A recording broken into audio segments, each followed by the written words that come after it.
Lors de mes 2 chroniques précédentes, hein, donc qui parlaient de la Vuelta, j'avais envisagé des scénarios, fait des pronostics. J'ai pas été très bon, j'avoue, mais je suis content parce que ça veut dire que c'est une Vuelta très intéressante, imprévisible, qui va l'être, je l'espère, jusqu'au bout, même si peut-être qu'à la fin, on aura toujours le même vainqueur.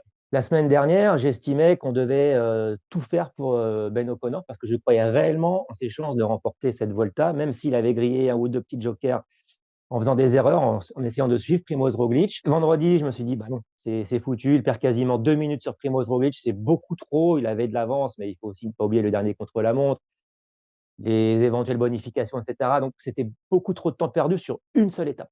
Il peut en perdre un petit peu tous les jours, mais pas autant sur une étape. Et puis, dimanche, finalement, il s'en sort pas si mal, Ben O'Connor. Il ne perd que 38 secondes, mais il faut enlever 20 secondes de pénalité pour Primoz Roglic. Donc, ça fait un bilan de 18 secondes seulement de perdu pour Ben O'Connor sur une étape annoncée depuis le départ comme étant l'une des plus difficiles.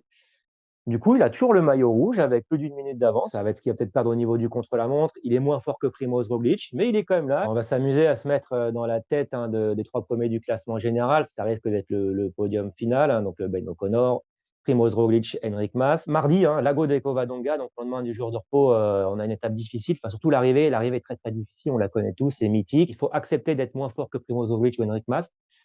Il faut rester focus sur toute la montée. Je vais être battu, c'est pas grave, il faut que je limite les dégâts. Ça va être la mission de Ben O'Connor mardi. Moi, j'en crains beaucoup jeudi pour Ben O'Connor. C'est une étape comme ça qui peut paraître être l'une des moins difficiles de la semaine. Peut-être qu'il ne se passera rien le jeudi pour ces raisons, parce qu'il y a d'autres étapes difficiles après. Mais on a un col assez dur de 5,6 km à 9% et il est situé à 45 km de l'arrivée du sommet.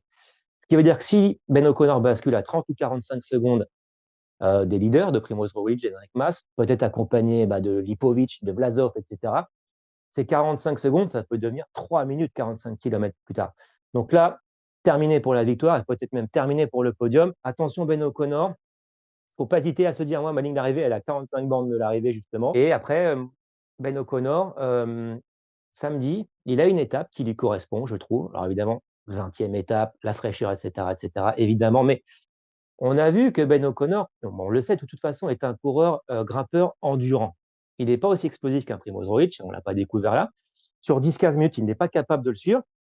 On a vu par exemple qu'il avait perdu en 2 bornes 46 secondes lors d'une arrivée au sommet à Cazorla. Il n'en perd que 38 sur une étape très difficile. Proportionnellement, c'est peu finalement. Donc samedi, 5000 mètres de D+, si je suis Ben O'Connor, que je suis encore pas trop mal, pas leader, je ne pense pas qu'il sera leader samedi, ce serait une bonne surprise. Mais si je suis dans le coup, je me dis, après tout, pourquoi pas? Pourquoi pas Primoz Roglic? Il n'est pas à l'abri de coincer. On sait qu'il n'a pas eu la prépa idéale. On sait qu'il a mal au dos. Je ne pense pas qu'il mente. Ce n'est pas le genre de la maison. Il est honnête, Primoz Roglic. Donc, même si je suis plus maillot rouge, je peux y croire jusqu'au samedi. Donc, à la place de Roglic, pour le coup, bon, encore une fois, mardi, je pense qu'on va avoir une arrivée traditionnelle course de côte, même si ça grimpe un petit peu avant, mais ça va se faire à la pédale entre tous ces coureurs. Roglic fera du Roglic, c'est à peu près sûr. Il va reprendre du temps à Ben O'Connor, sauf surprise. À voir, hein, avec Mas, le petit match. Mais comme je viens de le dire, c'est ma crainte pour Ben O'Connor, c'est l'étape de jeudi. Et c'est là où, justement, Primoz Roglic, dans l'optique de cette fin de Volta, et notamment l'étape de samedi dont j'ai déjà parlé, je mets en place cette stratégie. Il a l'équipe pour. Ben O'Connor ne peut pas faire ça. Primoz Roglic peut le faire. Il peut mettre à la barre des Daniel Felipe Martinez, Vlasov, Lipovic. Cette équipe est en mesure de mettre en place des stratégies offensives de loin, entre guillemets, ça fait 50 bandes de l'arrivée, c'est pas non plus fou, hein. Ils sont capables de le faire pour prendre ce jour-là 2-3 minutes à Ben O'Connor pour se mettre un petit peu à l'abri du coureur australien, même s'il n'y a pas le chrono, et normalement au chrono, Roglic est plus fort que Ben O'Connor. Mais est-ce qu'ils le feront? J'en sais rien, ça peut vraiment être une étape top comme une étape flop. Évidemment, tout ça va dépendre, hein, de l'étape du mardi, hein. C'est bien, on va être vite fixé, un jour de repos, boum, Covadonga le lendemain. Surtout, c'est si Ben O'Connor craque et perd 2 minutes et qu'on a un Roglic avec 1 minute d'avance sur Ben O'Connor. Ma stratégie envisagée cette étape du jeudi tombe un peu à l'eau. Il n'y a pas forcément la nécessité de se lancer dans une grande offensive. Alors, quant à Enric Mas, déjà, je pense qu'il faut qu'il prenne des risques. Parce que là, si ce n'est pas le cas, il va terminer 2 ou 3e de cette Volta. Il a fait déjà 3 fois deuxième, hein, pour rappel. Même si je comprendrais que son équipe dise, écoute, Enric, 2 ou 3, c'est bien pour nous. Il nous faut des points, il nous faut un bon résultat. C'est pas rien, hein, 2 ou 3 de son tour national, l'équipe espagnole, etc. Je peux l'entendre. Maintenant, je pense que ça vaut le coup quand même d'essayer quelque chose. Il faut qu'il fasse du Primoz Roglic mardi, qu'il essaye de l'accompagner, comme il a pu le faire ce dimanche, d'arriver avec lui, pourquoi pas, même s'il peut être battu au sprint.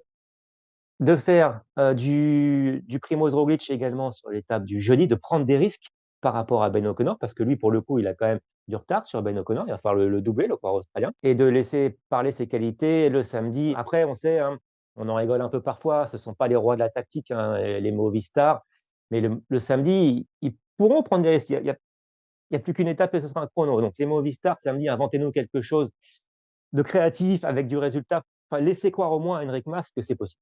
On disait, hein, au départ de cette Volta qu'elle était imprévisible, et au final, peut-être qu'on aura premier Roglič, 4 fois vainqueur de la Vuelta, Enric Mas, 4 fois deuxième donc de la Vuelta.